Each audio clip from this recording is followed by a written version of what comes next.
Bismillah.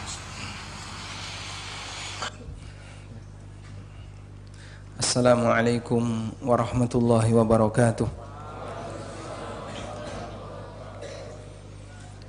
Alhamdulillahi rabbil alamin. Hamdan katsiran tayyiban mubarakan fih. Mubarakan alaihi kama yuhibbu rabbuna wa yarda.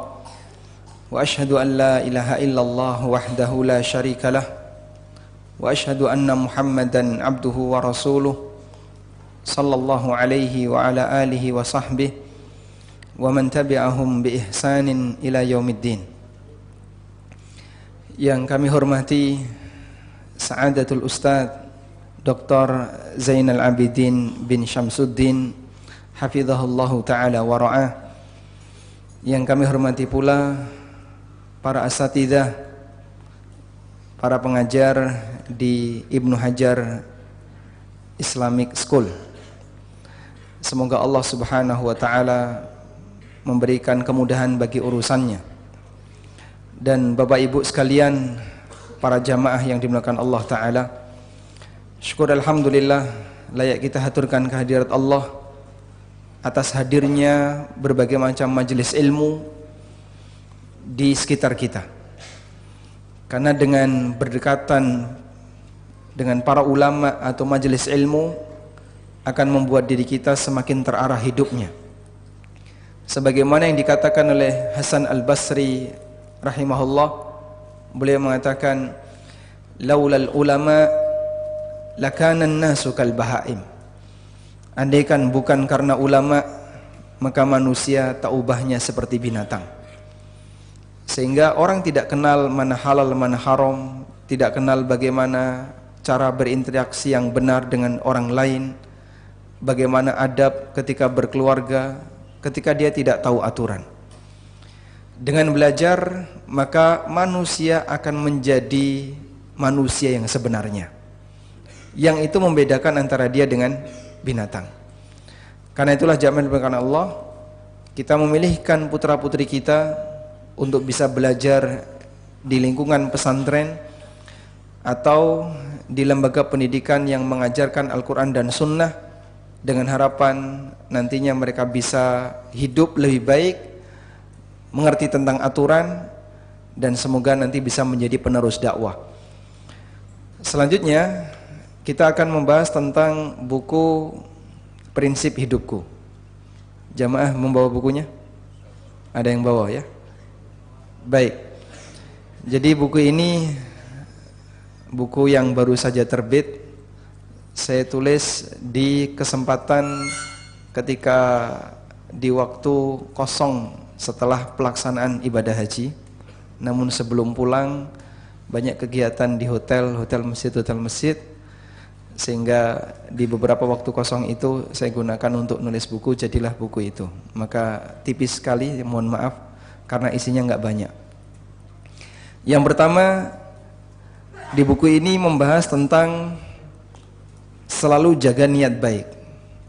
Kemudian yang kedua, menjaga keselamatan iman. Yang ketiga, jangan lewatkan sehari tanpa menambah ilmu, dan seterusnya sampai ada 17 pembahasan.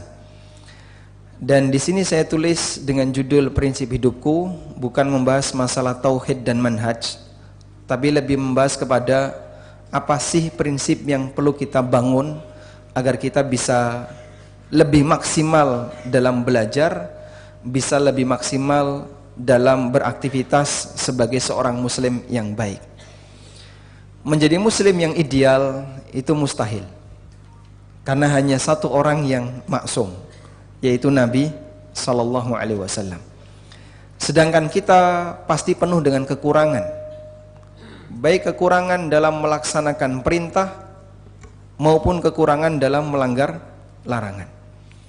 Oleh karena itu, kalau kita tidak bisa menjadi manusia yang ideal 100%, minimal kita berusaha memperjuangkan diri untuk menuju ideal. Dan dengan beberapa prinsip ini, semoga kita punya panduan bagaimana sih agar kita bisa menjadi orang yang lebih baik.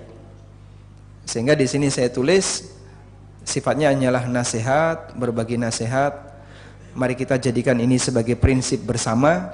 Insya Allah kalau ini kita ikuti, semoga bisa mengantarkan hidup kita lebih baik. Selanjutnya coba kita bahas yang pertama, selalu menjaga niat yang baik. Manusia itu dikendalikan oleh batin. Nabi SAW bersabda, wa inna fil jasadi mudghah idza saluhat saluhal jasadu kullu wa idza fasadat fasadal jasadu kullu. Dalam diri seorang hamba ada segumpal darah, ada segumpal daging. Mudghah, ada segumpal daging. Apabila segumpal daging ini baik, maka seluruh jasad akan baik. Sebaliknya ketika segumpal daging ini jahat, maka seluruhnya akan jahat. Kemudian Nabi SAW mengatakan, ala wahya al-qalb, itu adalah hati. Abu Hurairah radhiyallahu anhu mengatakan, al-qalbu malikun wal a'da'u junuduh. Hati itu ibarat raja, sedangkan anggota badan manusia adalah pasukannya. Maka bagaimana mata kita bergerak, bagaimana tangan kita bergerak, kaki kita bergerak, semuanya kembali kepada kualitas batin para hamba. Karena itu manusia yang hatinya sangat iman, sangat baik, dia bisa mengalahkan yang lain. Abu Hurairah radhiyallahu anhu atau Abu Bakar As-Siddiq radhiyallahu anhu dikatakan oleh seorang ulama tabi'in, ma sabaqakum Abu Bakrin bis salati wala bis siyam walakin bima waqara fi qalbi. Abu Bakar tidak lebih unggul dibandingkan kalian disebabkan karena jumlah salat atau jumlah puasa yang beliau kerjakan. Namun beliau lebih unggul dibandingkan kalian disebabkan karena iman yang ada dalam hatinya. Dengan iman yang ada dalam hatinya ini tidak bisa disaingi dengan yang lain. Makanya kalau kita berlomba dari sisi kuantitas ibadah dengan sahabat, bisa atau tidak kira-kira? Bisa. Kalau bicara masalah kuantitas, jumlah. Tapi kalau kita bicara masalah kualitas ibadah dengan para sahabat, mungkinkah bisa disaingi? Gak mungkin. Sebab iman mereka jauh lebih tinggi dibandingkan iman kita. Nah, belajar untuk mengatur suasana batin bermula dari mengatur niat. Belajar untuk mengatur suasana batin bermula dari bagaimana cara kita mengatur niat. Ada sebuah ungkapan yang mengatakan, niyatul mu'min khairum min amali. Niat seorang mukmin lebih baik daripada amalnya. Ungkapan ini merupakan hadis dhaif, namun secara makna benar. Sehingga bedakan dua ini ya. Ada kalimat yang statusnya hadis dhaif, bukan sabda Nabi SAW, atau diduga bukan sabda Nabi SAW, tapi secara makna benar. Karena kalimat yang benar itu tidak hanya terbatas pada hadis. Ada kalimat yang benar meskipun itu bukan hadis. Sebutkan contoh kalimat yang benar tapi bukan hadis. Hah? Langit itu biru. Masya Allah. Langit itu biru. Ini hadis atau bukan? Bukan. Ada banyak sekali kalimat yang benar tapi bukan hadis. IHBS ada di Depok, itu salah atau benar? Ini Depok bukan? Depok ya. IHBS berapa ini? Enggak ada angkanya. IHBS SMA Putra ada di Depok, salah atau benar? Benar. Hadis atau bukan? Jelas bukan. Sehingga ada kalimat yang nilainya benar meskipun itu bukan hadis. Sebagaimana ada ungkapan-ungkapan nasihat yang disampaikan oleh para ulama, kalimat-kalimat pepatah yang maknanya benar, tapi itu bukan sabda Nabi sallallahu alaihi wasallam. Kita sebut kalimat ini benar meskipun itu bukan hadis. Niyatul mu'min khairum min amali, ini bukan hadis.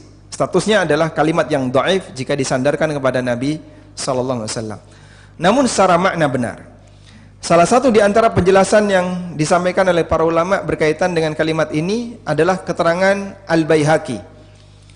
Dalam kitab beliau Syu'abul Iman, kitab Syu'abul Iman itu isinya adalah kumpulan hadis yang mengumpulkan tentang cabang-cabang iman. kumpulan dari dalil yang berisi tentang penjelasan cabang-cabang iman.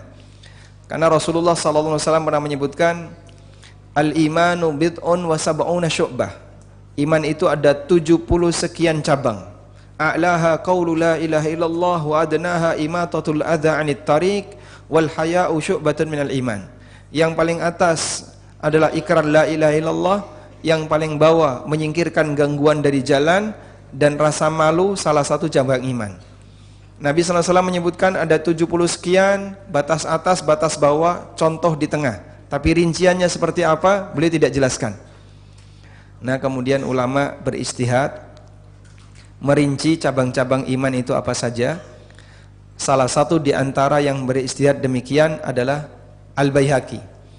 Beliau kumpulkan dalil-dalil yang itu menunjukkan cabang iman dalam satu buku namanya Syu'abul Iman. Kata Al-Baihaqi, beliau menjelaskan kenapa niat itu lebih baik daripada amal. An-niyatu dunal amali qad takunu ta'atan. Orang punya niat meskipun tidak diamalkan bisa jadi bernilai ketaatan, bernilai ibadah. Sebagaimana yang disabdakan Nabi SAW dalam hadis yang diriwayatkan oleh Bukhari, man hamma bihasanatin falam ya'malha kutibat lahu hasanatun. Barang siapa yang punya keinginan untuk berbuat baik, beramal saleh, tapi dia tidak berhasil melakukannya, maka dicatat untuknya satu pahala. Sehingga selama dia punya niat yang baik, meskipun tidak berhasil mengamalkan, Allah kasih satu pahala. Ini yang dikatakan oleh Al-Baihaqi, niat saja tanpa amal terkadang bisa bernilai ketaatan. Lalu kata beliau, waqalu, dan para ulama mengatakan, wal amalu dunan niyah la yakunu ta'atan. Dan orang beramal tapi nggak punya niat, maka statusnya tidak bernilai sebagai ibadah. Contohnya gimana, Pak? Contoh. Ini contoh real yang pernah saya jumpai. Saya pernah bersama teman saya jalan-jalan, kemudian masuk waktu duhur, akhirnya kita mampir di sebuah masjid. Salat jamaah dimulai. Tiba-tiba turun hujan deras sekali. Sampai salat berakhir, hujan belum reda. Akhirnya imam menyuruh muadzin untuk mengumandangkan iqamah. Maka dikumandangkanlah iqamah. Saya ikut salat dan teman saya ikut sholat, tapi di posisi yang berbeda. Selesai sholat, hujan reda, kemudian teman saya tanya, tadi sholat apa? Kok 4 rakaat? Terus saya tanya, kamu ikut enggak? Ya aku melu, ikut. Loh, melu kok gak ngerti sholat apa? Baik, kira-kira itu sholat apa, Pak? Hah? Sholat apa ya? Jamak dengan asar. Jadi zuhur 4 rakaat, setelah salam ternyata hujan deras, maka imamnya mengajak untuk jamak, akhirnya dilakukanlah jamak dengan asar 4 rakaat. Orang ini ikut sholat, tapi dia tidak ada niat untuk melaksanakan sholat asar. Dapat pahala sholat asar tidak? Tidak. Apakah dia punya status setelah mengerjakan sholat asar? Belum. Kenapa? Karena dia tidak punya niat sholat asar, sehingga ketika waktu asar dia harus ngulang sholat asar. Karena tadi meskipun dia sholat 4 rakaat, tapi dia belum punya niat sholat asar. Itu contoh orang beramal tapi nggak punya niat, tidak dinilai sebagai amal. Kasus yang kedua, saya ketemu dengan seorang pejabat, dan waktu itu dalam sebuah forum kajian tentang masalah zakat, beliau ikut hadir di sesi yang pertama. Saya jelaskan tentang masalah nisab, haul, dan seterusnya. Selesai sesi yang pertama, beliau menemui saya, kemudian bilang, baru pertama kali ini saya dengar kayak gini. Dan usia beliau kurang lebih 60-an tahun, karena sudah pensiun. Dan beliau termasuk pejabat yang insya Allah tabungannya banyak.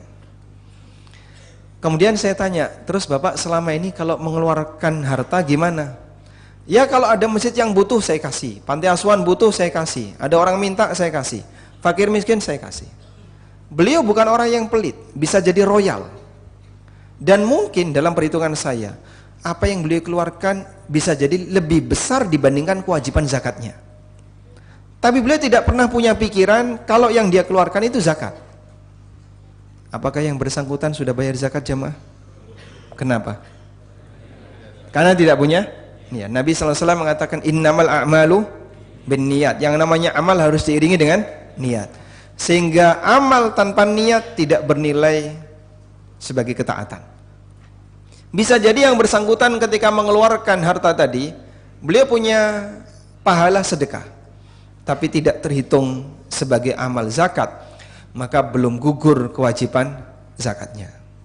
Mungkin banyak kaum muslimin yang karena nggak bisa ngitung bagaimana cara bayar zakat yang benar, sehingga dia tidak bisa berniat yang benar ketika mengeluarkan hartanya, tidak berstatus sebagai zakat, meskipun dia mengeluarkan harta yang lebih besar dibandingkan kewajiban zakatnya. Misalnya, orang punya tabungan 1M. Berapa kewajiban zakatnya? 25 juta. Dia keluarin hartanya bisa jadi sampai 30 juta, bahkan bisa lebih dari 30 juta. Tapi dia nggak punya niat zakat. Mungkin wakaf untuk masjid, mungkin infak untuk panti asuhan dan seterusnya. Namun selama dia belum punya niat zakat, maka 30 juta yang dia keluarkan tidak terhitung sebagai pembayaran zakat. Dia belum menggugurkan kewajibannya. Kalau dia tahu ilmunya, tetap wajib untuk dia keluarkan senilai 25 juta yang terutang sebagai kewajiban zakatnya. Dipahami insyaallah? Makanya penting sekali Pak belajar dalam masalah ini. Sehingga kata kunci dari niat berdasarkan beberapa contoh tadi adalah al-ilmu. Maka para ulama mengatakan an-niyah hiyal ilmu. Inti dari niat adalah ilmu. Orang berbaris di shaf rapi, imam sudah siaga untuk takbiratul ihram, tapi orangnya nggak tahu ini sholat apa ya. Terus tanya, Pak Imam ini sholat apa? Loh Bapak nggak tahu kalau ini gerhana matahari. Oh saya baru tahu kalau ini sholat gerhana matahari. Pada saat dia nggak tahu, kalau andai kan dia ikut takbiratul ihram sementara dia nggak tahu, cuman ikut-ikutan sholat saja, maka dia tidak punya niat sholat gerhana. Ya ikut niat saja, ikut sholat saja. Maka yang kayak gini tidak mendapatkan pahala sholat gerhana. Mungkin dia dapat pahala sholat sunnah, tapi dia tidak mendapatkan amal sholat gerhana karena tidak punya niat. Baik. Selanjutnya kita fokus pada pembahasan. Ada orang yang punya niat tapi dia tidak beramal, terkadang bernilai pahala. Nabi SAW memberikan beberapa contoh. Di antaranya hadis dari Abu Darda radhiyallahu anhu, Rasulullah SAW bersabda, "Man ata firashahu wa huwa yanwi ay yaquma yusalli minal laili." Barang siapa yang ketika mau tidur dia punya niat untuk melakukan qiyamul lail dan salat.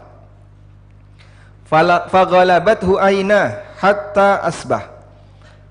Namun dia dikalahkan oleh matanya, nggak bisa bangun. Kelopak mata itu beratnya berapa Pak? Ada 1 on? Nggak sampai ya? Masya Allah. Tapi atlet angkat besi nggak kuat ngangkat ketika subuh Pak. Untuk berat yang kurang dari 1 on. Betapa beratnya kelopak mata itu diangkat ketika orang tidak terbiasa dan tidak mendapatkan taufik dari Allah untuk qiyamul lail. Faghalabathu ainahu hatta asbah. Dia dikalahkan oleh matanya, nggak bisa dia melek sampai subuh. Kutibalahu ma nawa. Maka dicatat untuknya sesuai dengan apa yang dia niatkan. Wa kana naumuhu shadaqatan, dan tidurnya jadi sedekah alaihi untuknya min rabbihi dari Allah azza wa jalla. Masya Allah. Sehingga tidur tetap dapat pahala tahajud ketika kapan? Dia punya niat untuk tahajud. Kapan niat untuk tahajud itu dipasang? Sebelum tidur. Nah orang kalau sudah punya niat seperti ini, dia akan siaga. Terus apa yang dilakukan Pak? Dia akan persiapan. Mungkin dia wudhu terlebih dahulu sebelum tidur, dia zikir, dia berdoa, dan dia membaca aneka wirid, baru kemudian dia tidur. Dan mungkin dia juga pasang pengaman, pasang alarm, alarm 1, alarm 2. Kemudian dia tidur. Udah? Ini orang yang serius, dia punya niat. Ketika dia tidur, ternyata karena mungkin dia kecapean, bablas sampai subuh, maka orang ini tetap dapat pahala qiyamul lail, karena orang ini tidak putus niatnya sampai waktu tahajud itu habis. Yang bersangkutan tetap mendapatkan pahala qiyamul lail walaupun tidak mengerjakannya. Cuman Pak, seperti ini tidak bisa direkayasa ya. Wah, kalau kayak gini enak dong Ustadz, sebelum tidur selalu pasang niat tahajud. Tunggu dulu, mungkin Anda bisa melakukan seperti itu, tapi bisa jadi niat itu putus. Begitu dia sudah pasang niat ya, dengan harapan dia dapat pahala niat tahajud, lalu dia tidur, tapi mungkin dia kurang persiapan, lalu timer dia berbunyi ya. Ketika timer berbunyi, dia bangun, plek, mati, plek, tidur lagi. Begitu dia bangun, matikan alarm, dia tidur lagi, niatnya putus. Udah berubah niat itu. Kalau emang jujur dia mau niat tahajud, apa yang akan dia lakukan? Bangun. Terbukti dia nggak bangun. Dia malas-malasan dan lanjut tidur, selimutnya diangkat. Sudah bablas sampai subuh, putus kesempatan dia dapat pahala sholat tahajud karena dia sudah berubah niat. Contohnya kayak gini Pak, Bapak tidur jam 10 malam, tapi Bapak punya jadwal flight jam 4 pagi. Kira-kira yang kita lakukan apa Pak? Kita akan siaga, pasang alarm, pesan sama istri, tolong nanti bangunkan jam 2, karena flight saya jam 4, nggak cukup ya? Nggak cukup, jam 1, tolong bangunkan jam 1, nanti flight saya jam 4. Dia tidur jam 10 itu sambil siaga batin, karena nanti dia akan bangun jam 1 untuk segera berangkat ke bandara. Itulah kita, ketika sudah dalam posisi pingin melakukan sesuatu, tidur itu sampai kadang nggak nyenyak. Maka tidurnya para ulama suasananya kayak gitu Pak.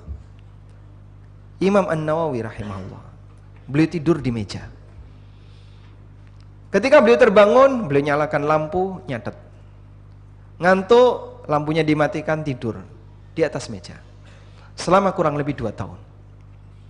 Sebagian ulama mengatakan, ijtahadan Nawawi, Imam Nawawi berjuang luar biasa selama 2 tahun, dan kemudian dengan keberkahan usaha itu Allah jadikan beliau sebagai pemimpin kaum muslimin dalam berbagai bidang ilmu.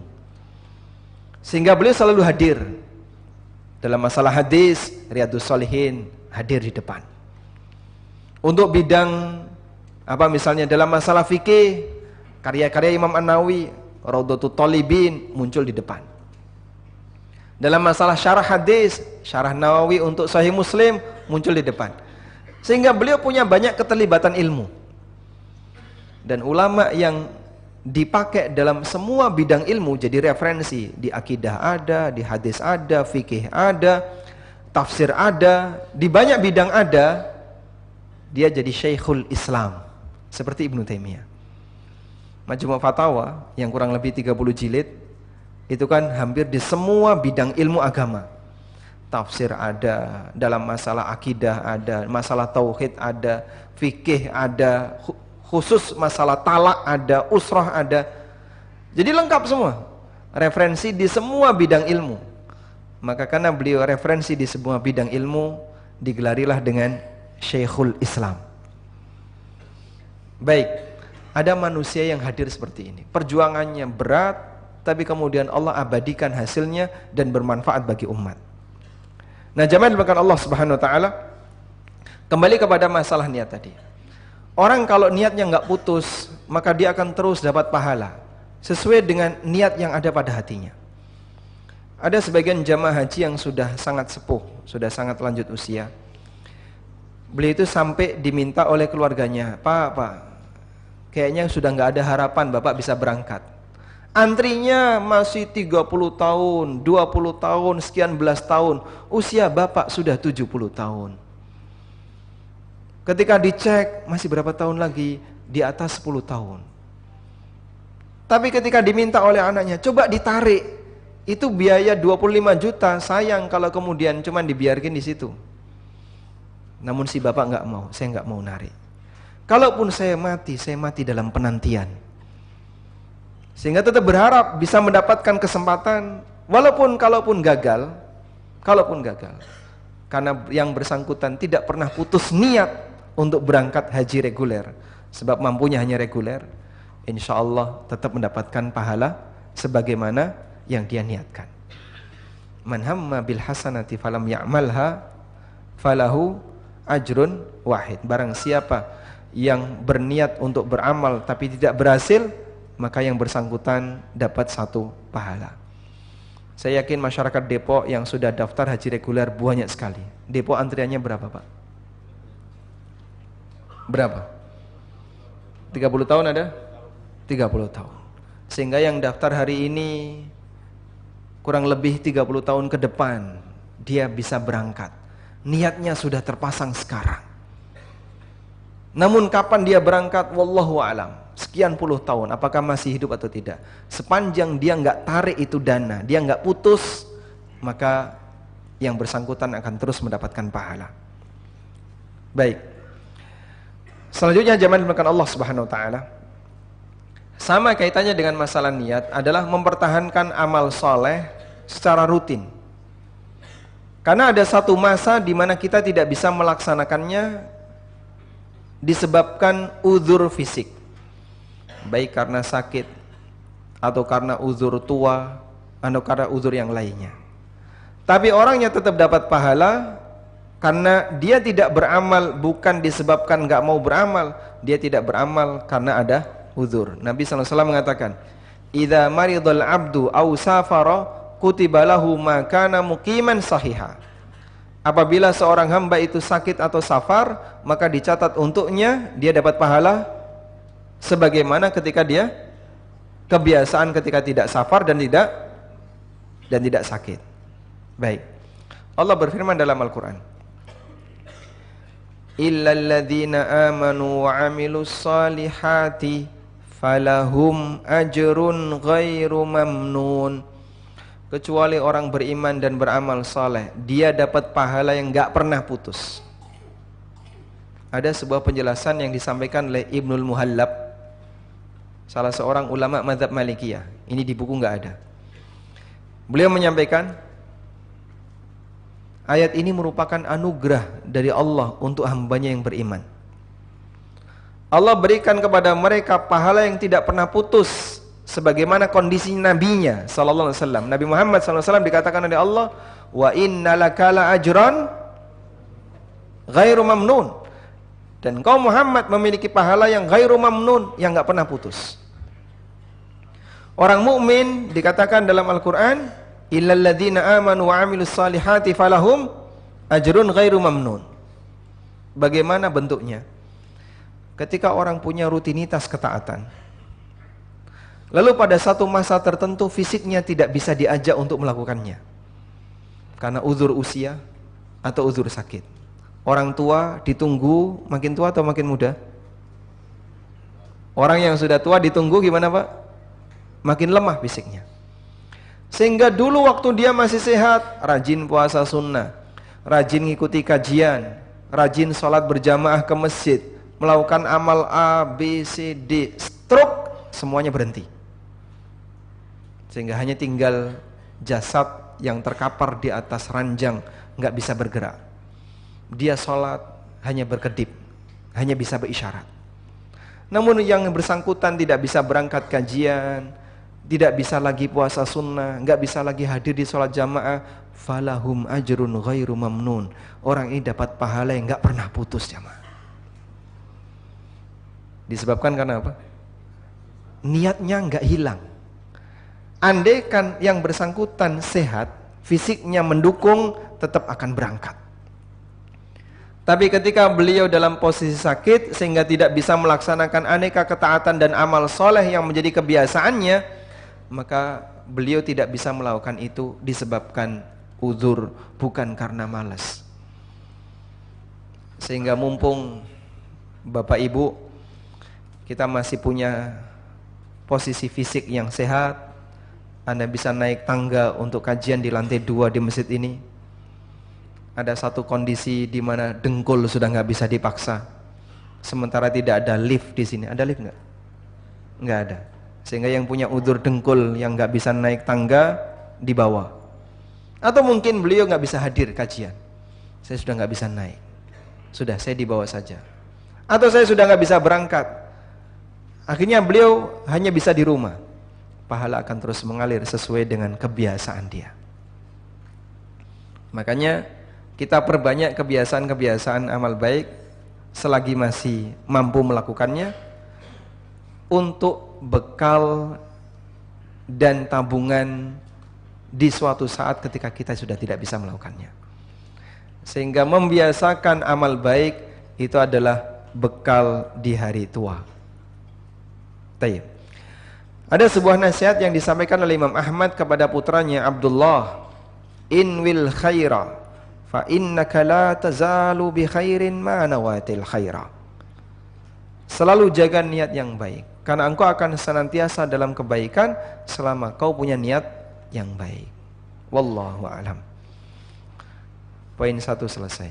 Sudah masuk Isya? Belum. Kita lanjutkan ke bagian yang kedua.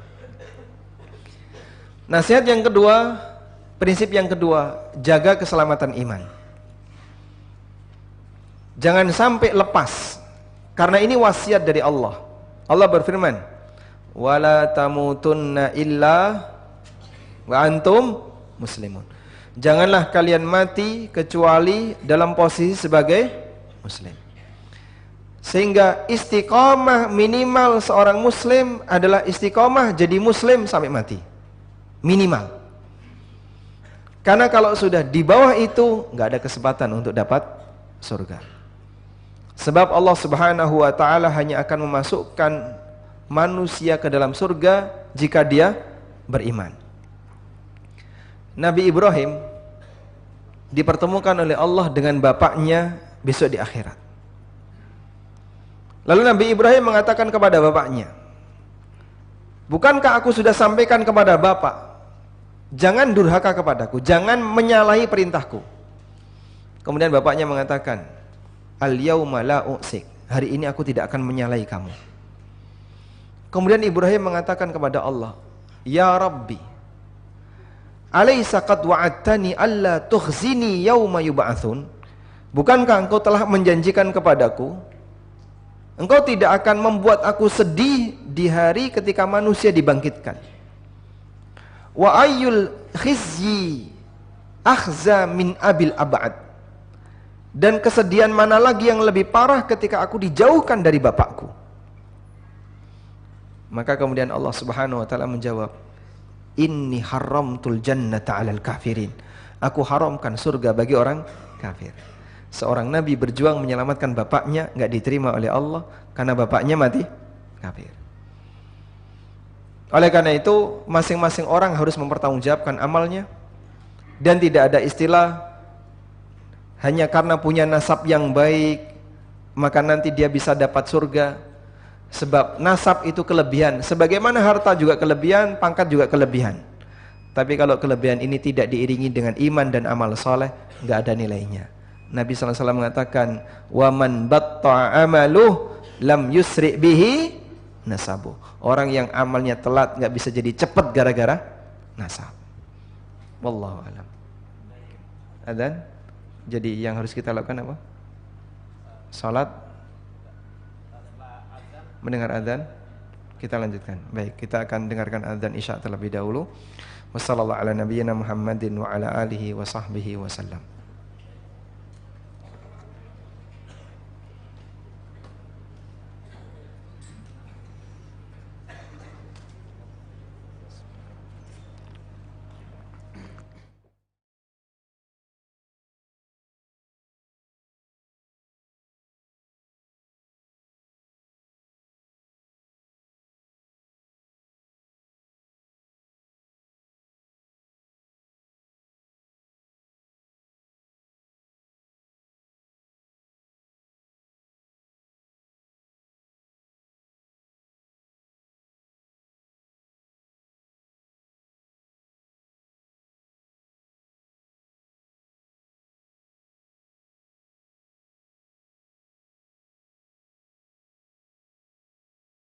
La ilaha illallah. La ilaha illallah. Asyhadu anna Muhammadar Rasulullah.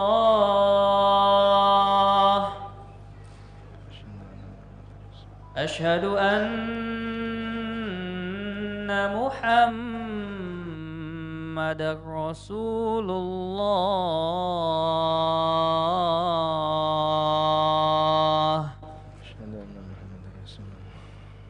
Hayya 'alas shalah.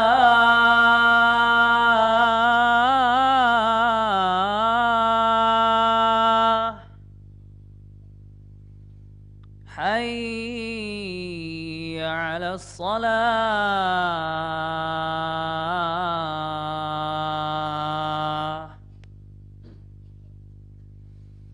Hayya 'alal falah.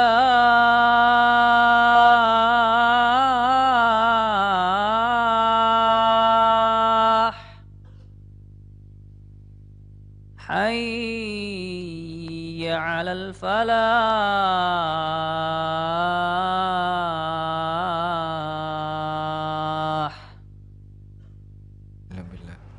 Allahu akbar, Allahu akbar. La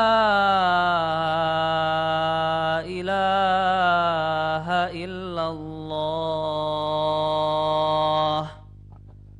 Illallah. Allahumma salli ala Muhammad. Allahumma rabba hadhihi ad-da'wati at-tammah was-salati al-qa'imah. Ati Muhammadan al-wasilata wal-fadilah wa ba'athu maqaman mahmudan allati wa'adta. Alhamdulillah wassalatu wassalamu ala Rasulillah wa ala alihi wa sahbihi wa mawalah. Ilustrasi pentingnya iman dan tauhid bagi hamba digambarkan oleh Nabi sallallahu alaihi wasallam dalam hadis dari Ibnu Umar. Beliau menyebutkan rukun Islam itu ibarat bangunan. Beliau bersabda, "Bunyal Islamu ala khamsin.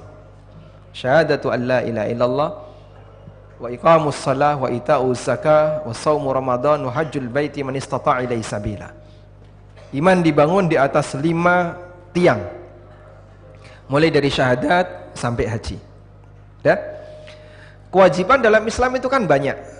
Tidak hanya sebatas 5 rukun Islam ini.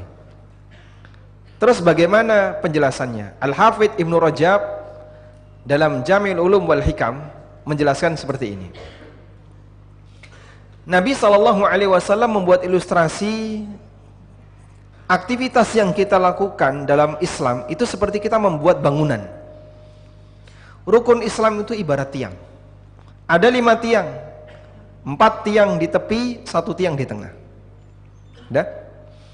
Sedangkan kewajiban-kewajiban yang lain seperti kewajiban birrul walidain, kewajiban berbuat baik kepada tetangga, kewajiban belajar, kewajiban menghormati orang lain, dan aneka kewajiban yang lain, itu seperti tembok yang ada di bagian tepi. Sehingga andaikan ada orang yang dia hanya mengerjakan rukun Islam yang 5, tapi dia tidak melakukan kewajiban yang lain, itu ibarat dia bangun rumah hanya tiangnya saja tanpa tembok. Sehingga angin masih bisa masuk, hujan yang deras mungkin masih bisa masuk, dia nggak bisa menahan dingin dan panas. Tapi ketika dia melaksanakan kewajiban, ibarat dia tembok kanan kiri rumah itu. Saat dia melakukan amal sunnah, maka dia menghiasi isi rumah itu dengan aneka perabotan. Baik. Orang kalau ingin tinggal di dalam rumah itu dalam kondisi aman, maka amankan tiang-tiangnya. Karena kalau tiang ini roboh, ambruk atapnya. Sehingga aneh kalau ada orang lebih mementingkan amal sunnah, dzikir banyak, baca Quran banyak, tapi tauhidnya rusak. Ibarat ada orang yang bangun rumah, ngisi rumahnya dengan aneka perabotan, tiang tengahnya dirobohkan. Ambruk itu rumah, meskipun di dalamnya banyak aneka perabotan. Ada yang mau tinggal di situ, Pak? Tidak mau. Kurang lebih demikian ilustrasinya. Makanya menjaga tauhid itu sama dengan menjaga keutuhan rumah itu jangan sampai ambruk. Menjaga rukun Islam yang lain sama dengan menjaga keuntungan tiang-tiang yang lain, keutuhan tiang-tiang yang lain agar jangan sampai ambruk.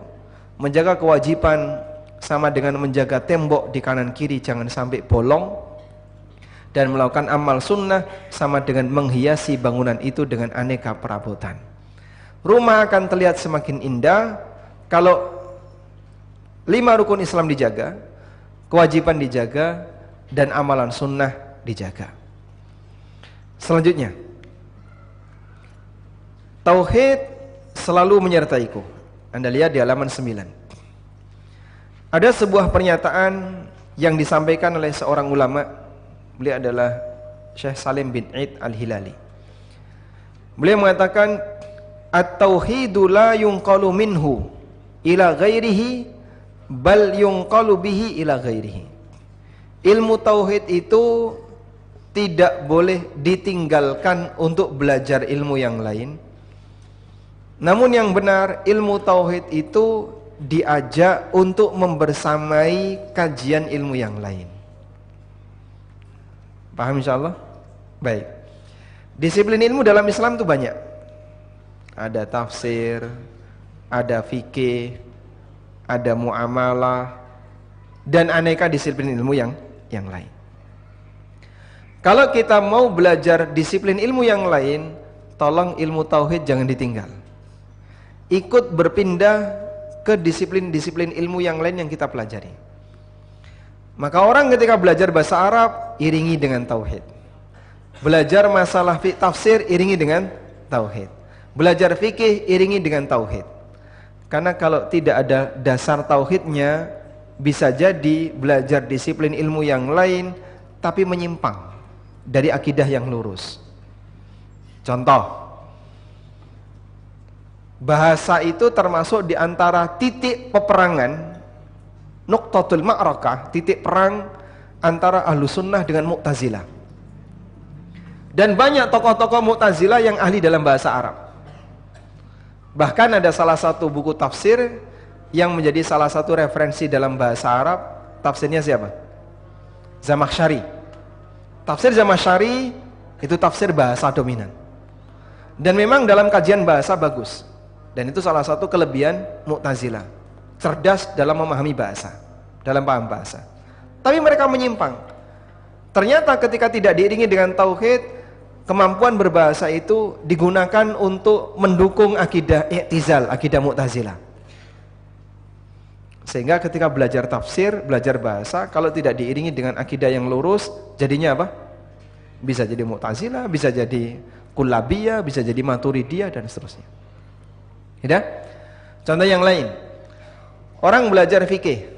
Belajar fikih kalau tidak diiringi dengan pengukuhan akidah, maka bisa jadi membelot kemana-mana.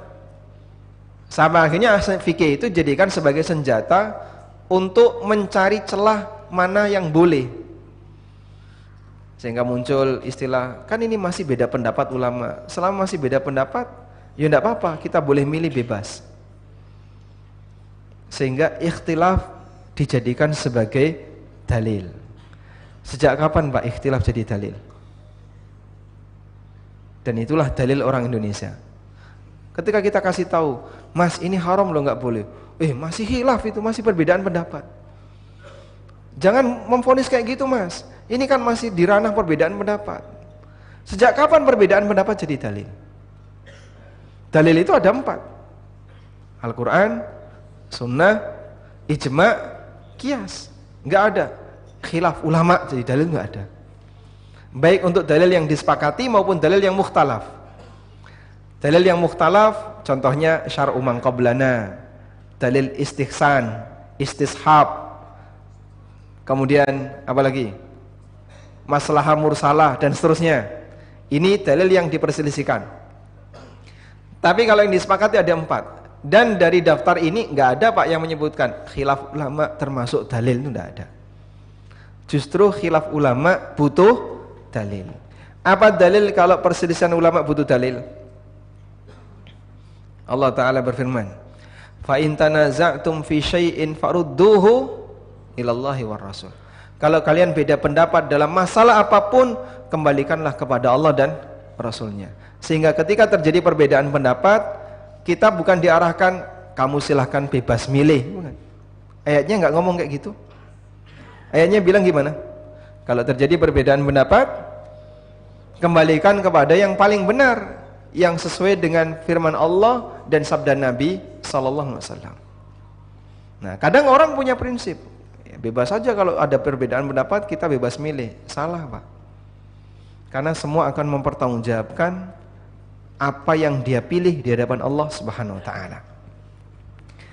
Dari sinilah kita bisa melihat orang yang punya ilmu tauhid ketika dia belajar dalam disiplin ilmu apapun akan terarah. Sebagai contoh ya, kajian fikih muamalah di Indonesia itu ada 3 madhab. Yang pertama, madhab Hizbut Tahrir. Hizbut Tahrir itu punya forum kajian muamalah. Dan tokoh-tokoh mereka fokus di bagian ini. Sampai ada beberapa gerakan yang dia fokus membidangi masalah muamalah. Di Jogja pusat pengembangannya. Yang kedua, madhab mereka yang membolehkan bank syariah, tapi prakteknya nggak sesuai syariah. Saya tidak perlu menyebut instansinya ya. Baik. Yang ketiga, yang dihasung oleh para asatidzah Ahlussunnah. Dan jika kita perhatikan, kenapa kok beda seperti ini?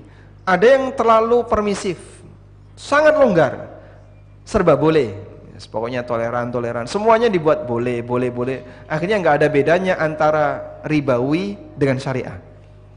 Karena semuanya berangkat dari prinsip serba boleh. Karena mereka selalu cari celah, mana yang kira-kira masih boleh. Dan itu berangkat karena pondasi akidahnya berbeda, Pak.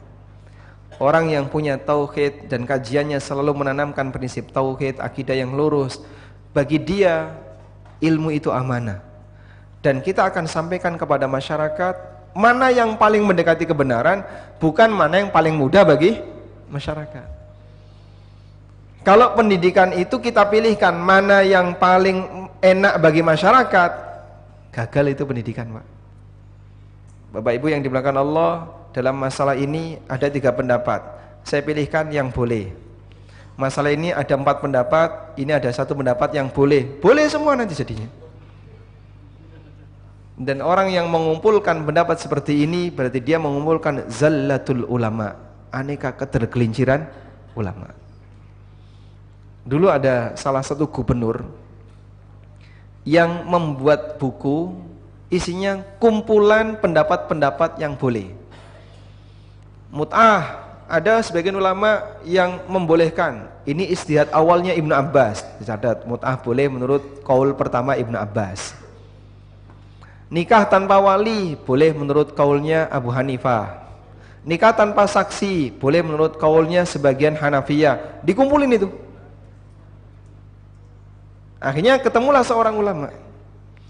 Kemudian beliau sampaikan, orang ini mengumpulkan panah-panah setan. Karena kalau ini jadi prinsip hidup, rusak itu hidupnya. Yang membolehkan mut'ah melarang nikah tanpa wali, yang membolehkan nikah tanpa saksi melarang praktek mut'ah. Kalau kemudian dikumpulin semua serba boleh, rusak kehidupan dunia. Dan yang namanya ijtihad itu pasti ada peluang salah. Sehingga kalau sudah tahu salah, jangan diikuti. Tapi Pak, yang penting kan ada imamnya. Kalau sudah ada imamnya, jika benar kita dapat pahala, kalau salah dia yang nanggung dosa. Kok enak, Pak? Andaikan prinsip ini benar, jadi orang bodoh agama lebih aman daripada jadi ulama.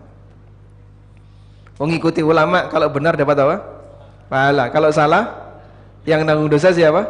Ulamanya. Kan jadi enak jadi orang bodoh. Tinggal ngikuti siapa saja, dia bebas dari dosa. Nggak bisa demikian. Sebab memilih pendapat dipertanggungjawabkan di akhirat. Karena itu jamaah dimuliakan Allah, dalam belajar prinsip tauhid harus selalu menyertai kita. Karena dengan ini kita akan bisa lurus ketika belajar. Wallahu a'lam. Kita sampai jam berapa, Ustaz? Sampai jam 20, jam 8 ya. Baik. Saya tambahkan satu lagi. Berikutnya di halaman 10, jangan lewatkan sehari tanpa menambah ilmu. Pastikan Bapak Ibu yang kami hormati, di setiap hari yang kita lewati ada tambahan ilmu yang baru yang kita dapatkan. Baik melalui kajian atau melalui baca buku, mendengarkan rekaman, atau cara apapun yang bisa Anda jangkau. Karena waktu itu modal. Dan nilai untung kita dapatkan ketika kita mengisi modal ini dengan ilmu dan amal. Sehingga jangan sampai kita lewatkan sehari tanpa ilmu. Allah Subhanahu wa ta'ala mengeluarkan kita dari rahim ibu kita dalam kondisi mulai dari nol, semuanya sama. Wallahu akhrajakum min butuni ummahatikum la ta'lamuna syai'a. Allah mengeluarkan kalian dari rahim ibu kalian dalam keadaan kalian gak ngerti apapun. Maka kita dan para ulama besar di masa silam startnya sama. Sama-sama mulai dari nol. Gak ada ceritanya Pak, ulama kibar mencuri start ketika lahir. Imam Syafi'i ketika lahir sudah hafal surat Al-Fatihah. Begitu Pak? Tidak. Apakah Imam Nawawi ketika lahir beliau sudah hafal Arba'in Nawawi? Tidak. Maka ketika orang itu baru lahir, informasi yang disampaikan oleh orang tuanya murni ciri fisik. Gak ada kebanggaan terhadap prestasi apapun, sebab anak belum punya prestasi. Semuanya mulai dari nol. Alhamdulillah telah lahir putra saya yang ketiga dari istri yang pertama ya, dengan membawa hafalan surat Al-Baqarah. Masya Allah, bayi sakti ini. Tidak mungkin ada. Wallahu akhrajakum min butuni ummahatikum la ta'lamuna syai'a. Allah mengeluarkan kalian dari rahim ibu kalian dalam posisi nol, nggak tahu apa-apa. Tayyib. Tapi yang perlu kita pikirkan begini. Saya itu dengan Imam Syafi'i, dengan Imam Ahmad, dengan Imam Bukhari, startnya sama. Tapi beliau bisa melejit pesat perkembangannya. Saya kok seperti jalan di tempat. Usia 60 tahun, ya pengetahuan agama juga kayak gini-gini aja, nggak nambah-nambah. Usia 70 tahun, sudah sekian puluh tahun ikut Jumatan, tapi kayaknya nggak ada yang nyantol. Ikut Jumatan sudah berapa tahun Bapak? Berapa tahun? Sekarang usia berapa Pak? 69, 63, Masya Allah, 63. Ada yang usia 70, ada yang usia sekian puluh. Udah? Itu Jumatan yang kita ikuti selama 40 tahun. Andaikan ditulis jadi buku Pak, berapa jilid kira-kira? Hah? Berapa jilid? Tebal sekali.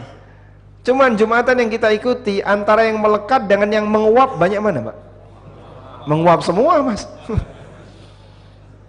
Pada waktu di depan khotib mantuk-mantuk, nggak tahu itu ngantuk atau paham nggak tahu.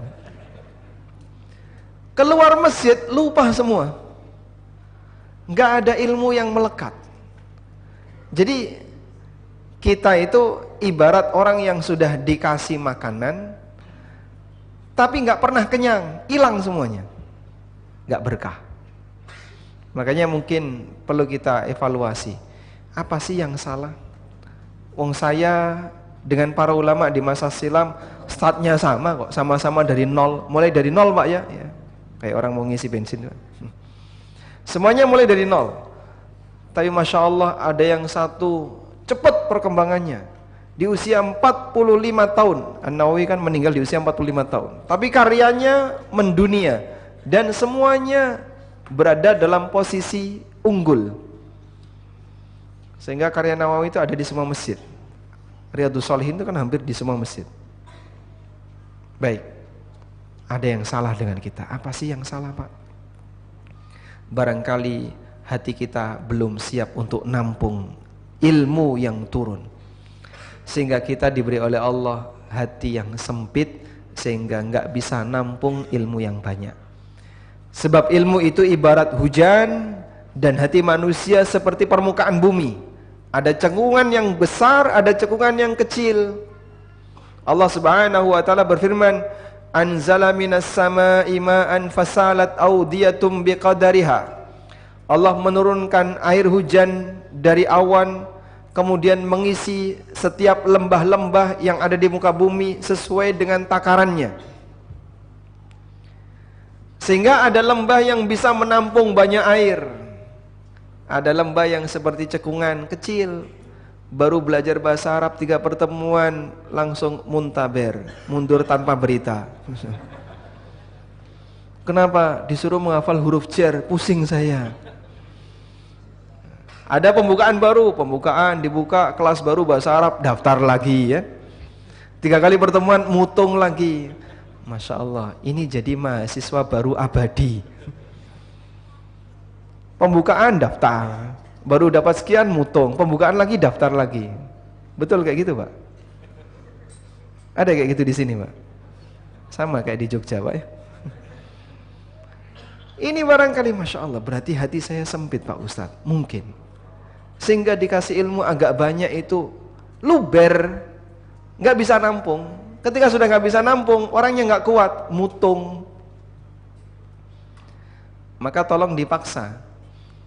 Sesuatu yang sempit bisa nampung dalam jumlah banyak ketika kapan, Pak? Diperdalam itu ya, diperdalam. Biar bisa masuk diperdalam. Caranya gimana Pak? Dipaksa Pak. Sekali waktu dipaksa. Sehingga ibarat sungai yang terlalu banyak tumpukan pasir dan kotoran di permukaan karena dosa-dosa yang kita lakukan. Anda perlu alat bego untuk memperlebar wilayah sungai Anda dengan cara dipaksa.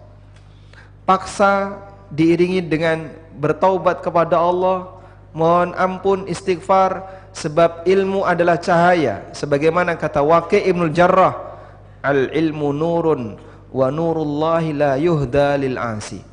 Ilmu itu cahaya, dan cahaya Allah tidak akan diberikan kepada tukang maksiat. Maka barangkali permukaan cekungan kita terlalu dangkal disebabkan karena banyaknya dosa dan maksiat. Tayyib. Karena itu jangan melupakan Allah, iringi belajar dengan apa? Banyak istighfar, banyak mohon ampun kepada Allah Subhanahu wa taala, sehingga Allah katakan dalam Al-Qur'an, "Fa'lam annahu la ilaha illallah wastaghfir lidzambik." Ketahuilah annahu la ilaha illallah, yang itu merupakan ilmu tertinggi, yaitu ilmu tauhid. Wastaghfir lidzambika, dan mintalah ampun untuk dosa-dosamu, sebab dosa itu penghalang ilmu bisa masuk ke dalam hati seorang hamba. Tayyib. Dan terus untuk belajar jamaah, karena belajar sepanjang kita lakukan berarti tanda kalau kita adalah orang yang masih punya keinginan untuk menjadi baik. Sebagaimana yang disabdakan Nabi SAW, "May yuridillahu bi khairan yufaqihu fiddin." Barang siapa yang Allah kehendaki untuk jadi baik, Allah pahamkan dia dalam masalah agama. Bapak-bapak dan ibu-ibu berdoa kepada Allah, "Rabbi zidni ilma" sehari berapa kali? Doa ini sering gak dibaca Pak? Atau jarang? Sering? Kalau bisa sering ya. Kadang sebagian besar orang itu kan doanya berputar masalah rezeki lancar, jodoh lancar, kan gitu ya. Badan sehat, kondisi selamat. Sehingga yang dia minta itu seputar masalah dunia dan dunia. Dia kadang kurang perhatian terhadap apa sih kebutuhan yang paling pokok bagi hidupnya. Terlupakan untuk minta tambahan ilmu. Terlupakan untuk minta kepada Allah taufik. Terlupakan untuk minta kepada Allah kemudahan dalam belajar. Sehingga nggak ngerti, nggak didukung untuk bisa segera ngerti. Saya punya penyakit susah belajar Pak Ustadz.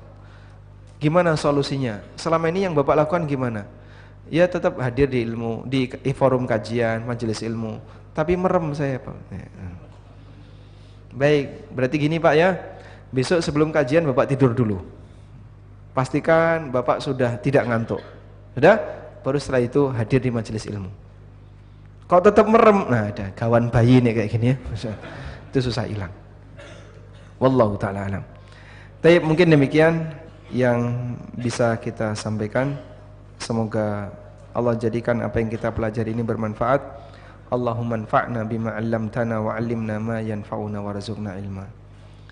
Ini pesannya sampai jam 8. Berarti kurang lebih ada waktu 30 menit ya. Bagi jamaah yang ingin menyampaikan sesuatu kami persilahkan. Silakan.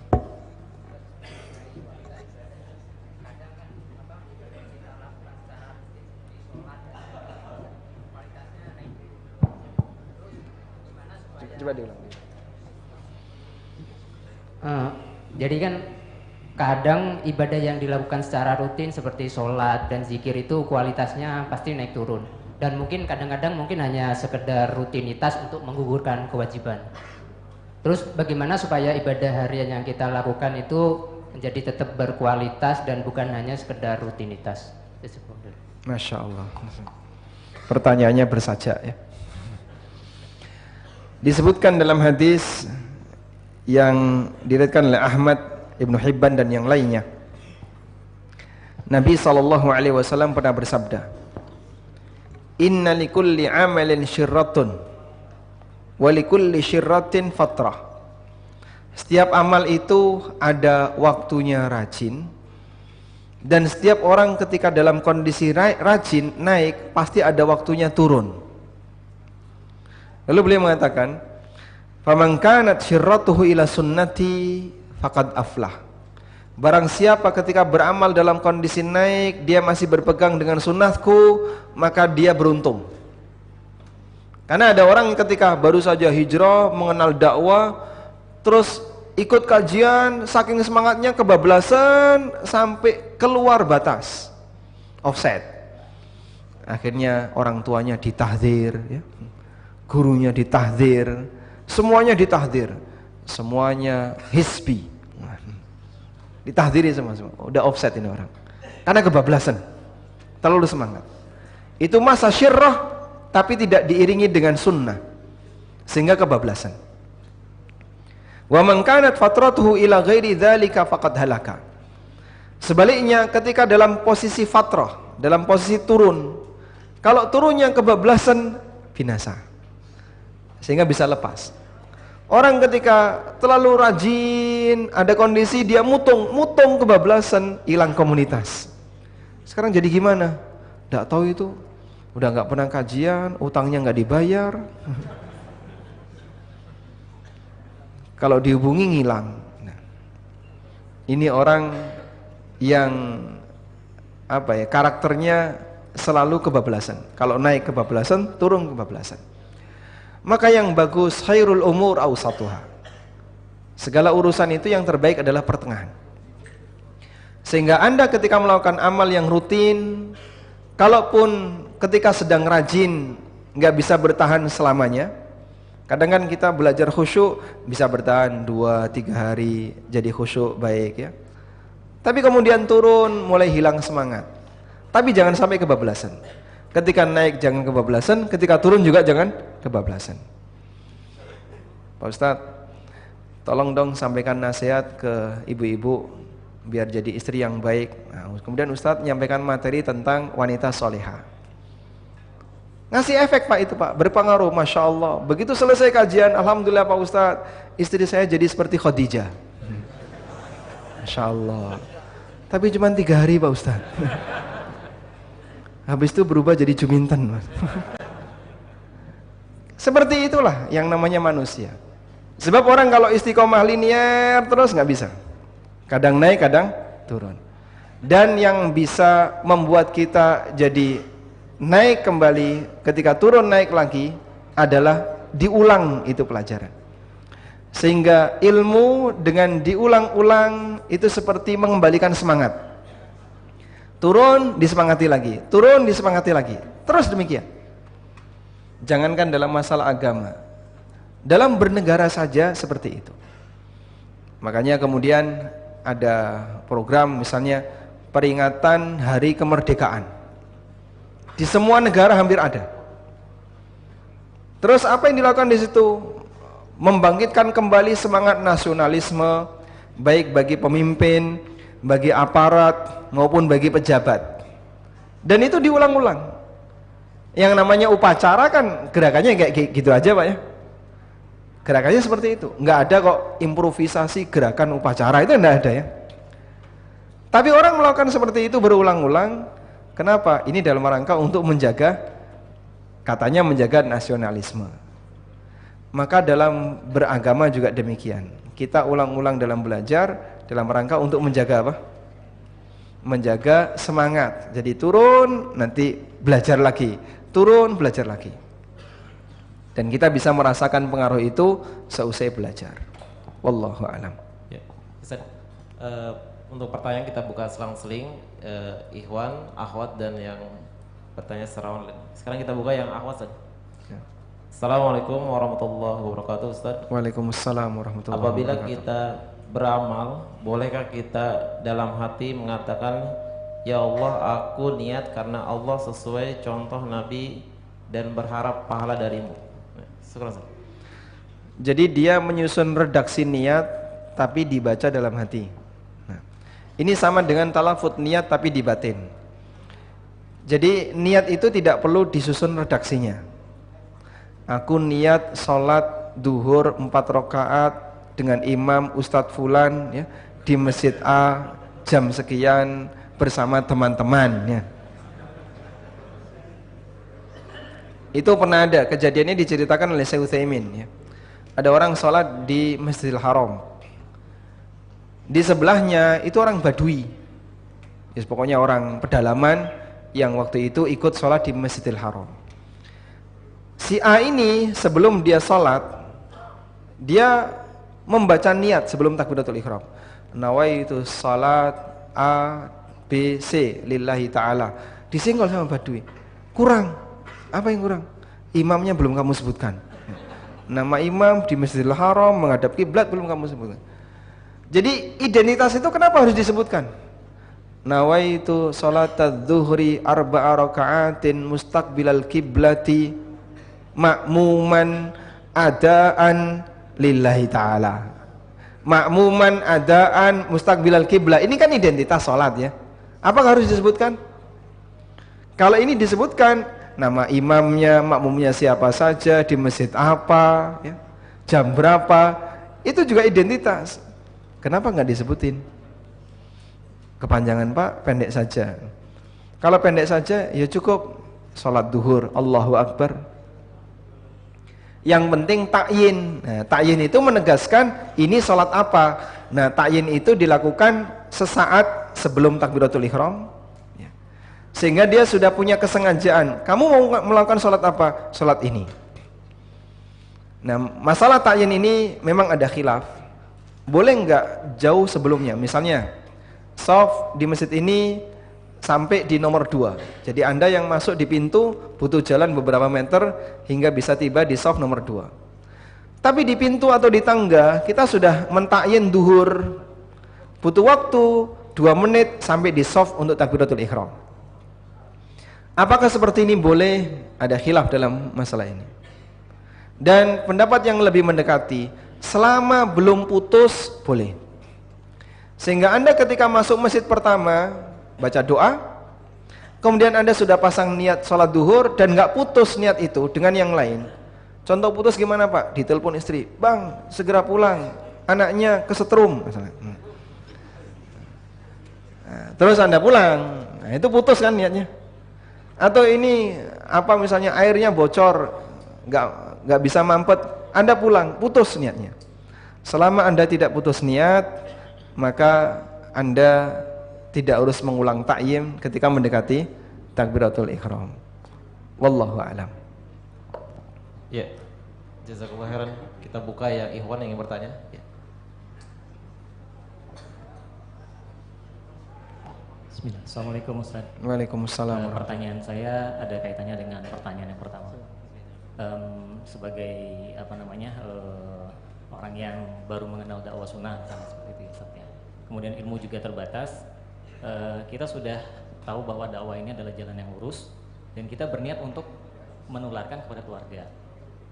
misalnya orang tua atau istri atau anak seperti itu. Nah, untuk pertanyaannya adalah seberapa kuat niat kita atau seberapa besar niat kita pada saat kita berusaha untuk mencoba mengajak mereka ke dakwah ini supaya supaya mereka lebih taat dalam beribadah atau semacamnya, agar tidak salah jalur juga. Itu tekadnya seperti apa Ustaz? Karena kalau misalnya mereka yang sudah terbiasa dengan kehidupan sebelumnya dan seperti anak-anak yang sudah terbiasa mendengar musik di sekolah, teman-temannya yang tidak memahami dakwah sunnah, itu susah buat kita untuk meyakini mereka bahwa ini untuk mengajak mereka ke ilmu ini seperti itu Ustaz. Kira-kira kalau kita hanya berniat kemudian kita sudah pasrah karena sulitnya hal itu, apakah cukup kita berdoa saja atau ada kiat-kiat yang lain agar kita tidak berhenti dengan niat ini Ustaz, seperti itu? Baik. Assalamualaikum warahmatullahi wabarakatuh. Waalaikumsalam warahmatullahi wabarakatuh. Para nabi, mereka ketika ingin menyelamatkan keluarganya, seperti Nabi Nuh yang ingin menyelamatkan anaknya, Nabi Ibrahim ingin menyelamatkan bapaknya agar masuk Islam, itu niatnya nggak putus sampai mereka berpisah dengan kematian. Sehingga Nuh berkali-kali mengajak anaknya untuk masuk ke dalam Islam meskipun anaknya bertahan dalam kondisi kafir. Sampai kapan? Sampai kapan, Pak? Sampai anaknya tenggelam. Di detik-detik terakhir ketika Nabi Nuh mengajak anaknya, "Ya bunayya irkam ma'ana." Wahai putraku, ayo naik bersama kami. Qala sa'awi ila jabalin ya'simuni minal ma'. Si anak ini mengatakan, aku akan berlindung dengan naik ke atas gunung agar tidak terkena air. Dan ini pakai logika. Dijawab oleh Nabi Nuh, qala la 'asima 'alaikumul yauma min amrillah. Nabi Nuh mengatakan tidak ada satupun yang bisa melindungimu dari ketetapan Allah di hari ini. Dan jawaban ini pakai wahyu. Wahala bainahumal mauju fakana minal mughraqin. Lalu keduanya diterpa oleh ombak yang tinggi sehingga anaknya tenggelam. Para ulama mengatakan anaknya Nabi Nuh beralasan dengan logika. Dijawab oleh Nabi Nuh dengan wahyu. Dan hasilnya anaknya tenggelam. Perkataan anaknya, aku akan berlindung ke gunung, logika.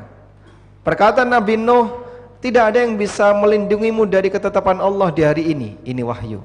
Wahala bainahumal mauju fakana minal mughraqin. Lalu ada ombak yang menerpa, yang memisahkan mereka berdua sehingga si anak ini tenggelam. Hasil akhirnya ternyata tidak berhenti sampai di situ. Nabi Nuh berdoa kepada Allah, Allahumma inna bni min ahli. Ya Allah, sesungguhnya anakku adalah keluargaku. Wa inna wa'dakal haq, dan sesungguhnya janjimu itu benar. Sesungguhnya janjimu itu benar. Kalaupun saya tidak bisa bersama dengan anakku di kehidupan dunia, saya kehilangan dengan anakku. Beliau perjuangkan agar ketemu anaknya di akhirat. Sehingga beliau minta kepada Allah anaknya diampuni. Tapi doa ini tidak dikabulkan oleh Allah Subhanahu wa taala. Ya Nuhu innahu laisa min ahlik. Innahu amalun ghairu saleh. Itu bukan anakmu, itu bukan amal saleh. Sehingga doa seperti ini dilarang oleh Allah. Dan beliau tidak boleh memohonkan ampun untuk anaknya. Tapi semangat Nabi Nuh enggak pernah putus. Hal yang sama juga dilakukan oleh Nabi Ibrahim. Karena itu bedakan antara niat dan aksi. Niat Anda jangan putus. Saya tetap punya semangat dan keinginan untuk mempengaruhi orang tua, istri, saudara agar mereka bisa sadar dan mendekat ke agama. Tapi mungkin kita sambil nyusun strategi kapan waktu yang tepat. Ada kondisi kita bisa sampaikan dan ada kondisi kita nyusun sesaat, tidak harus menyampaikan sekarang, belum waktunya, nanti dulu. Beliau sedang gak enak sama saya, sehingga Anda tahan tidak menyampaikan dakwah. Ada kondisi Anda sampaikan, ada kondisi Anda mundur. Dan ketika Anda mundur bukan berarti mutus niat, tapi sedang nyusun siasat untuk melakukan aksi berikutnya.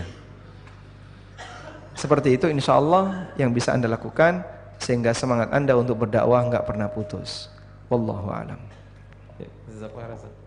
Ini Ustaz ada pertanyaan dari Akhwat. Apa Ustaz mau bertanya? Bagaimana cara agar iman kita tidak naik turun? Dan bagaimana hukum suami yang sholatnya bolong-bolong Ustaz? Padahal istrinya sudah sering mengingatkan, apakah istrinya ikut berdosa Ustaz? Syukran.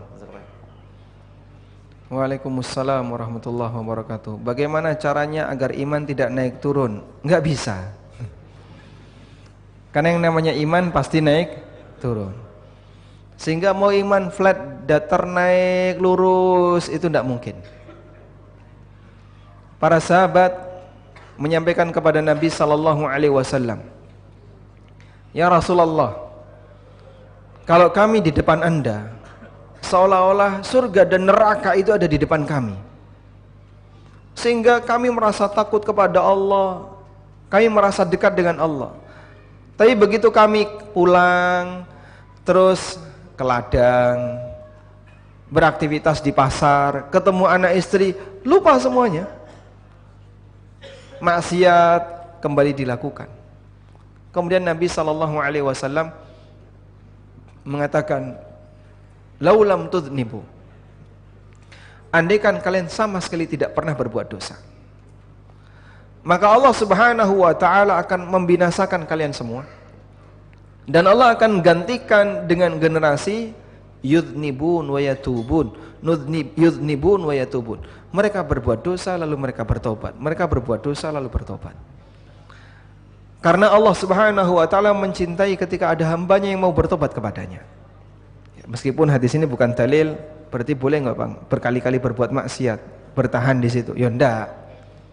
Namun karakter manusia seperti ini. Beliau menyampaikan tentang karakter dasar manusia yang selalu mengulang perbuatan dosanya. Tapi itu bagian dari karakter yang tidak mungkin bisa dihilangkan. Sehingga Allah jadikan manusia seperti itu dalam kondisi agar dia tidak ujub dengan amal yang dia lakukan. Baik. Karena itu iman yang dimiliki oleh seorang hamba pasti naik turun. Rumusnya gimana Pak? Al-imanu yazidu bi ta'atir rahman wa yanqusu bi ta'atis syaitan. Iman itu bertambah dengan mentaati Ar-Rahman dan berkurang dengan mentaati setan. Dan manusia pasti mengalami seperti itu. Selanjutnya. Terus bagaimana kalau suami saya sholatnya bolong-bolong padahal saya sudah mengingatkan? Apakah saya berdosa? Anda tidak berdosa. Wala taziru waziratun wizra ukhra. Seseorang tidak menanggung dosa orang lain. Yang dosa siapa? Ya tetap pelakunya. Apalagi ketika Anda sudah mengingatkan, dia tetap berdosa karena ilmu sudah sampai kepadanya. Cuman kalau misalnya Pak, gimana solusinya? Saya ingin punya suami yang sholat 5 waktunya nggak bolong. Ibu mungkin bisa bantu dengan cara suami dicarikan komunitas yang baik. Ya. Itu tuh ada itu komunitas yang baik, bapak-bapak di sana. Ya. Pendekatannya mungkin melalui apa misalnya sepedaan dulu atau pendekatan hobi dan seterusnya. Insya Allah semoga punya daya tarik untuk memperbaiki. Wallahu a'lam.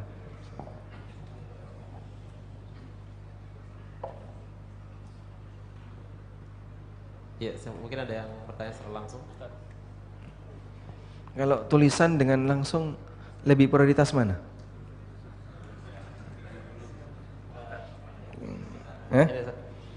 Tulisan ya? Sudah terlanjur nulis ya? Setelah ini Masya Allah. Assalamualaikum warahmatullahi wabarakatuh.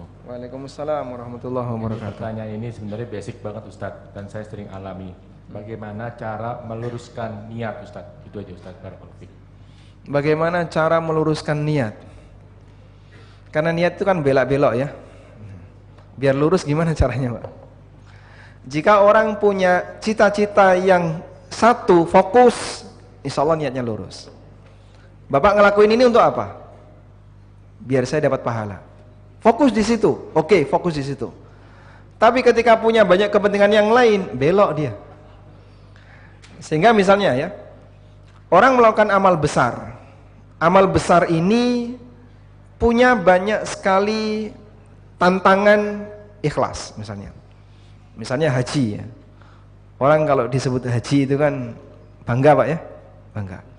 Saat dia berangkat haji, dia melakukan amal yang besar dari sisi keutamaannya besar, dan juga effort yang dikeluarkan besar, tenaganya besar, duit yang dikeluarkan juga besar. Baik. Kalau dalam pikirannya fokus pada satu titik tujuan tertentu, saya ingin ridho Allah, hanya itu Pak Ustadz, saya ingin haji saya diterima. Maka saat dia fokus, insya Allah niatnya lurus. Tapi kan tantangannya, mungkin dia sambil kepikiran, nanti kalau ketemu ini dipanggil Pak Haji, sehingga dia kadang menghayalkan ketika pulang akan dapat apa. Nah, di saat itulah kadang muncul belok kanan, belok kiri, karena ada kepentingan-kepentingan yang lain. Nah, kalau seperti ini caranya gimana Pak? Kembalikan kepada fokusnya. Bapak nyari apa di sini? Saya nyari ini. Ya sudah, tinggalkan yang seperti itu. Mau selfie mikir, sebentar, saya selfie tujuannya apa ya? Nggak jadi ah. Bukan ini yang saya cari. Balik lagi. Sehingga kadang orang ketika melakukan satu amal saja, itu niatnya bolak-balik. Contoh misalnya, jadi imam itu kan sensitif, niatnya belok ya. Terutama pada bagian apa Pak? Keindahan suaranya, lama berdirinya, lama rukuknya, lama sujudnya, dan seterusnya. Ada orang ingin sholat mengamalkan sunnah dengan berusaha untuk lama rukuk, lama i'tidal, lama sujud sesuai sunnah. Tapi di saat dia melakukan itu, kadang tiba-tiba terbit, mungkin nanti setelah ini akan ada orang di belakang kamu, Masya Allah, sholatnya sesuai sunnah, rukuknya lama, sujudnya lama. Belok itu Pak. Kalau nggak dikembalikan, tujuan kamu apa sholat ini? Ya saya pengen nyari pahala dari Allah. Ya sudah, kembalikan ke situ. Buang semua angan-angan itu. Makanya perjuangan untuk meluruskan niat itu bisa dilakukan berkali-kali. Ini satu contoh Pak. Ada seorang ulama mau menyampaikan sebuah hadis. Saat forum dibuka, beliau menyampaikan haddatsani fulan ibnu fulan. Terus diam seperti menahan sesuatu. Kemudian dilanjutkan lagi, haddatsana fulan qala haddatsana fulan ibnu fulan. Terus diam seperti menahan sesuatu. Qala haddatsana fulan ibnu fulan, sampai berhasil menyampaikan satu hadis. Jadi saat beliau diam itu ternyata menahan diri dari hayalan pujian. Mungkin kamu ketika menyampaikan ini, ada salah satu di antara jamaah yang takjub. Hafalannya orang ini bagus sekali. Gurunya banyak, hadisnya banyak. Itu sampai nahan diri sehingga nggak berani ngomong, ditahan beberapa saat. Seperti orang ngampet sesuatu, sebentar, ngampet. Kemudian baru ngomong lagi. Ngampet, ngomong lagi. Lalu beliau mengatakan, haditsun wahid yahtaju ila kathirin islahin niyah. Satu hadis tapi butuh berkali-kali meluruskan niat. Di forum kajian kayak gitu. Amal itu ada dua. Ada amal muta'addi dan ada amal qasirah. Amal muta'addiyah itu adalah amal di mana manfaatnya bisa dirasakan langsung oleh orang lain, seperti ngisi pengajian, bersedekah, bayar zakat, amal sosial yang lain. Amal qasirah, amal yang sifatnya pribadi, orang lain tidak mendapatkan manfaat secara langsung, seperti sholat, dzikir, dan seterusnya. Ujian ikhlas lebih besar yang mana? Pertama atau kedua? Pertama, karena ini bersinggungan dengan orang lain. Ketika mau bayar sedekah, mau zakat, kadang ada pikiran, wah, nanti orang akan nyebut saya dermawan, nanti orang akan ini, orang itu. Lebih sensitif terhadap ujian. Sudah jemaah? Makanya amal muta'addi, perjuangan ikhlasnya lebih besar daripada amal qasirah. Wallahu a'lam. Ya. Ya, ini ada pertanyaan dari santri Ibnu Hajar. Assalamualaikum warahmatullahi wabarakatuh. Waalaikumsalam warahmatullahi wabarakatuh. Bagaimana cara untuk menjaga kualitas iman dan semangat ibadah kita pemuda yang yang mudah diterjang arus negatif di zaman ini Ustaz? Masya Allah. Yang mudah diterjang arus negatif. Minggir, jangan sampai kena arus itu. Arus negatif itu lewat mana, Pak? Mungkin yang dominan sosmed atau HP lah. Sosmed, HP, ya. Yang kedua, lingkungan yang buruk. Teman pergaulan yang enggak baik. Dan aneka kondisi yang enggak baik di sekitar kita. Manusia baik dan buruk salah satu penentunya adalah lingkungan. Dan lingkungan yang terdekat adalah orang tua. Maka Nabi SAW mengatakan, kullu mauludin yuladu ala al-fitrah. Setiap anak itu dilahirkan dalam posisi fitrah. Fa abawahu ayyuhawwidanihi aw yunassiranihi aw yumajjisani. Bapaknya dan ibunya lah yang menyebabkan anak itu jadi Yahudi, Nasrani atau Majusi.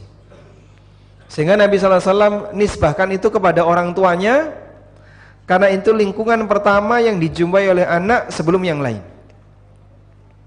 Baik. Oleh karena itu kalau bicara bagaimana cara kita menghindari arus itu ada terus, nggak bisa dilawan. Pak, saya akan uji kekuatan iman saya. Masuk diskotik, Masya Allah. Keluar babak belur imannya. Sehingga kalau tahu ini isinya adalah maksiat, bisa berbahaya bagi iman, seharusnya diapain, Pak? Menghindar, jangan pede. Bukan kemudian pede, ada ombak gede, saya akan menghadang, tak hadapi tantangan itu. Kamu nggak tahu di balik ombak itu ada apa. Karena nggak tahu, menyingkir kamu. Dan ombak ini akan ada terus, maka menyingkir. Belum waktunya kau menghadapi itu. Sehingga ketika dia posisi menyingkir, mungkin dia berusaha untuk mempertajam ilmu, menguatkan iman, memperbanyak hafalan. Dia berusaha untuk menata iman terus, naik terus, dikuatkan sebisa mungkin dengan kegiatan-kegiatan yang positif.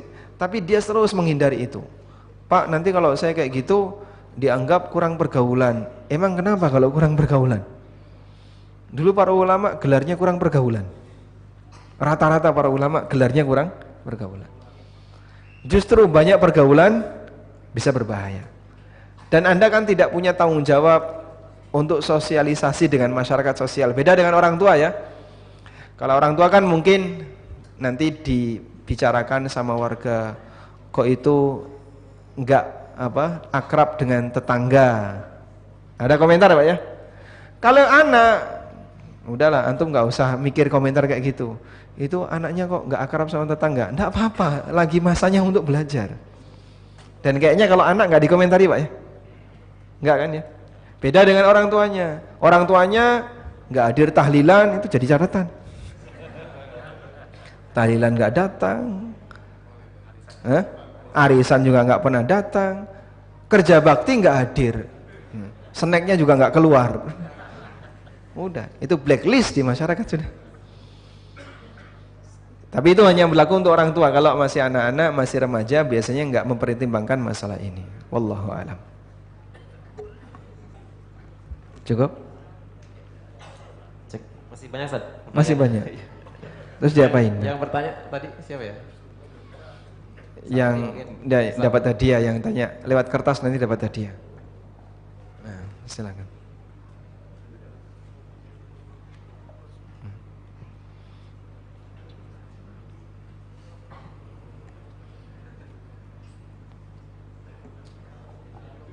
Loh, oh yang diminta mikrofonnya bukan bukunya itu.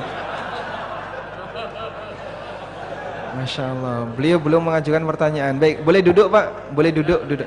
Bukunya sekalian dikasihkan, kan sekarang bertanya boleh. Nah, silakan, Masya Allah. Baik Ustaz, terima kasih atas waktunya. Assalamualaikum warahmatullahi wabarakatuh. Waalaikumsalam warahmatullahi wabarakatuh. Apakah niat itu bisa diniatkan setelah kejadian Ustaz? Misalkan diniatkan setelah amal. Setelah kejadian. Setelah kejadian. Ya, contohnya teman saya minjem uang gitu kan, tapi dia nggak balikin. Dalam hati saya niatnya, udah saya niatin aja buat amal saya gitu. Seperti itu apakah bisa diterima atau tidak? Baik. Barakallahu fiik. Kalau niat setelah beramal nggak bisa. Misalnya Anda sholat 2 rakaat dengan niat sholat sunnah duha. Dah selesai atau ketika tasyahud teringat, iya tadi saya belum qobliyah subuh karena telat. Kemudian langsung diganti sholat duha itu, ini saya anggap sebagai qobliyah subuh. Nah itu tidak bisa, karena niat harus ada sebelum beramal atau menjelang beramal. Ya. Kemudian yang kedua, apakah boleh berubah niat yang awalnya A jadi B? Kalau sholat nggak bisa. Kaidahnya begini, sholat itu ada 2 ya, ada muayyan dan ada ghair muayyan. Kalau perubahannya menuju muayyan nggak bisa. Sholat muayyan itu apa Pak? Semua sholat yang punya nama itu muayyan. Sholat qobliyah subuh, qobliyah duhur, dan seterusnya, itu semuanya sholat muayyan. Sholat witir itu sholat muayyan. Sholat apa lagi? Sholat istikharah, istikharah itu muayyan nggak? Tidak, istikharah tidak muayyan. Karena yang penting sholat sunnah, kemudian dia doa istikharah. Baik, kalau ada orang yang sholat tidak muayyan itu seperti sholat sunnah mutlak. Lalu di tengah sholat dia teringat, saya tadi belum qobliyah subuh, saya pengen jadikan ini qobliyah subuh, nggak bisa. Karena dia perubahan niat dari ghair muayyan ke muayyan, nggak bisa. Dari yang tidak tertentu kepada yang tertentu. Perubahan niat seperti ini nggak bisa. Sehingga yang tertentu itu harus dimulai dari awal salat. Kemudian yang kedua, berubah niat ketika beramal yang ghairu mahdhah. Beramal yang ghairu mahdhah itu contohnya bersedekah, kemudian birrul walidain, kemudian apa lagi? Belajar agama dan seterusnya. Berubah niat di sini boleh. Misalnya belajar agama. Para ulama dulu mengatakan, kunna nata'allamul ilma la lillah, fa'abal ilmu ayyakuna illa lillah. Dulu kami belajar itu enggak ikhlas, sehingga ada yang belajar agar nanti jadi qadhi, agar nanti jadi pejabat, agar nanti dapat duit. Pada waktu dia masih anak-anak seperti itu. Fa'abal ilmu ayyakuna illa lillah, namun ilmu itu enggan melekat kecuali jika dipelajari karena Allah. Fanansarifu niyatina, maka kami mengubah niat-niat kami. Sehingga yang kayak gini bisa berubah. Dah? Membebaskan utang tadi bisa nggak Pak? Bisa. Niat awal Anda utang, niat yang kedua Anda sedekah. Sehingga saat Anda menyatakan ya sudahlah daripada nggak dibayar-bayar, sebenarnya nggak ada yang hilang Pak. Andai kan Anda tidak niat sedekah, utang yang nggak dibayar-bayar, tetap Anda miliki manfaatnya di akhirat dengan cara nagih kepada yang bersangkutan. Kalau dipisahkan dengan kematian dan utang belum lunas. Tapi kalau Anda niatkan jadi sedekah, maka Anda dapat pahala sedekah dan orang ini bebas dari tanggungan, sehingga nanti tidak ditagih di akhirat. Maka orang yang punya piutang di orang lain nggak dibayar, ya, dia punya pilihan ihdal husnayain, dua-duanya bagus. Mau tidak ikhlas, tetap nanti akan dia ambil, maka dia punya tabungan, boleh nagih di akhirat. Mau ikhlas dan dia sedekahkan, dia dapat pahala sedekah, dan orang yang berutang hilang tanggung jawab sehingga tidak lagi ditagih di akhirat. Yang terbaik yang mana? Yang kedua, agar dia tidak dituntut di akhirat. Wallahu alam. Cukup? Masih ada? Masih ada, Masya Allah. Ya, ini yang bertanya oleh kertas. Bismillah Ustaz. Ingkar mungkar tanpa ada ma'ruf di situ, apa kita masuk dalam peran berdosa jika sekitar kita melakukan kemaksiatan, namun kita diam saja tanpa memberikan amar ma'ruf, atau maksudnya kita hanya mengingkari dalam hati? Ustaz, paham pertanyaannya Pak? Ingkarul mungkar tapi tidak ada amar ma'ruf, maksudnya gimana? Itu dua hal yang berbeda ya. Ada ingkarul mungkar, ada amar ma'ruf. Apa bedanya mungkar dengan maksiat? Apa bedanya mungkar dengan maksiat? Semua maksiat itu mungkar, tapi tidak semua mungkar maksiat. Paham ya? Sehingga kemungkaran itu lebih luas daripada maksiat. Anak kecil berantem, dosa enggak? Anak kecil berantem, belum balik, enggak ada dosa ya? Kemungkaran enggak ini? Ditonton atau dipisah?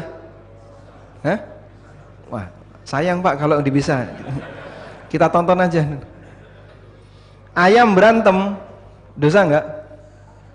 Hah? Tidak. Kemungkaran bukan? Kemungkaran, meskipun binatang.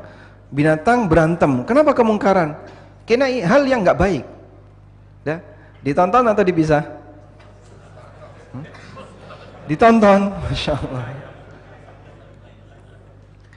Sehingga kita pisahkan itu ayam. Jangan berantem, karena melukai kedua belah pihak. Sehingga kita pisahkan. Ini bisa berbahaya bagi keduanya. Maka kemungkaran, ya, kemungkaran itu diingkari walaupun bukan dosa. Nah, kalau maksiat lebih parah lagi, harus diingkari. Nah, sekarang kalau ada pertanyaan, jika ada orang sedang melakukan kemungkaran, tapi tidak kita ingatkan, kita berdosa atau tidak? Kita berdosa atau tidak? Tergantung. Jika kita tidak ingatkan, tapi mengingkari batin, minimal ya, kita tidak berdosa. Yang jadi masalah, ada orang melakukan kemungkaran dan kita tidak mengingkari, malah menikmati. Kita tidak mengingkari dan menikmati. Yang kata Nabi SAW, kalau melihat kemungkaran, diapain? Diubah dengan tangan. Kalau nggak bisa, dengan lisan. Kalau nggak bisa, dengan hati. Dan kata Nabi SAW, wadzalika adhaful iman. Dan ini kondisi iman yang paling lemah. Ada kemungkaran ini di depan kita. Kita tidak mengingkari dengan tangan, lisan, dan kita menikmati. Berarti kan tiga ini tidak ada, Pak. Yang kata Nabi SAW, wadzalika adhaful iman. Dan pengingkaran terhadap kemungkaran dengan hati itu kondisi iman yang paling lemah. Berarti kalau ada kemaksiatan, kita tidak mengingkari tapi kita menikmati, ikut nonton, maka iman yang paling lemah tadi tidak ada. Berarti orangnya keluar dari Islam atau tidak? Hah? Tidak.